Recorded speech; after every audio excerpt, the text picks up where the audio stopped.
మన హిందూ సాంప్రదాయాల్లో శివుడు అత్యంత శక్తివంతమైన దేవుడిగా పూజింపబడతారు. ఆయన రూపం మనకెప్పుడు గొప్ప సందేశాలను ఇస్తుంది.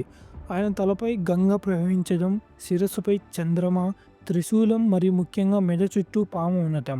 ఇవన్నీ ఎంతో ప్రాధాన్యం కలిగిన అంశాలు. కానీ మీరు ఎప్పుడైనా గమనించారా? శివుడు తన మెడకు పాముని ఎందుకు చుట్టుకుంటారని?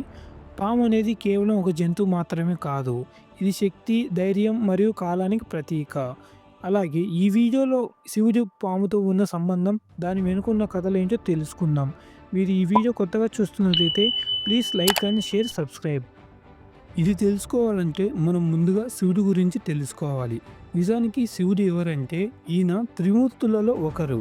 త్రిమూర్తులు అంటే ఎవరెవరో మీకు తెలుసా? ఫస్ట్ వచ్చేసి బ్రహ్మ, సెకండ్ వచ్చేసి విష్ణు, థర్డ్ వచ్చేసి శివుడు. బ్రహ్మ అంటే సృష్టికర్త, విష్ణు అంటే రక్షకుడు, శివుడు అంటే నాశనకర్త. ఇవి మొత్తం కలిపితే సృష్టి మరియు స్థితి ప్రతీకలు. ఈ ముగ్గురు త్రిమూర్తులలో ముగ్గురు సమానమే. శివుడిని ఎంతో మహాదేవుడిగా, అలాగే కాపాడే దేవుడిగా పురాణాల్లో ఎంతో ఆయన గురించి చక్కగా వివరించారు. ఈయన గొప్పతనాన్ని అలాగే మరియు మహాభారతంలో కూడా ఎంతో బాగా వివరించారు.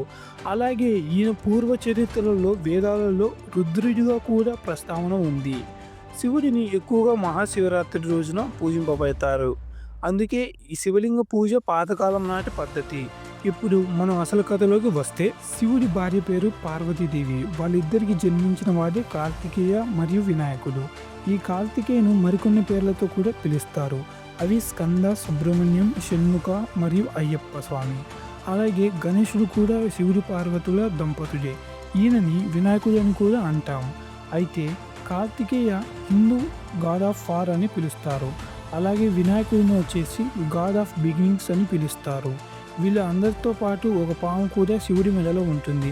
దీనికి గల కారణం ఏంటంటే, ఒకప్పుడు దేవతలు మరియు రాక్షసులు కలిసి అమృతాన్ని పొందేందుకు సముద్ర మదనం ప్రారంభించారు.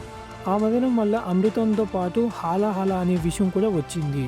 ఆ విషయానికి భూమిని అంతా నాశనం చేయగలిగే శక్తి ఉంది. దాన్ని ఎవరు ఆపలేక అందరూ భయపడిపోయారు. అప్పుడే శివుడు ముందుకు వచ్చి ఆ విషాన్ని తాగి తన గొంతులో ఉంచుకున్నాడు. ఈ విషయం కారణంగా ఆయన గొంతు నీలంగా మారింది.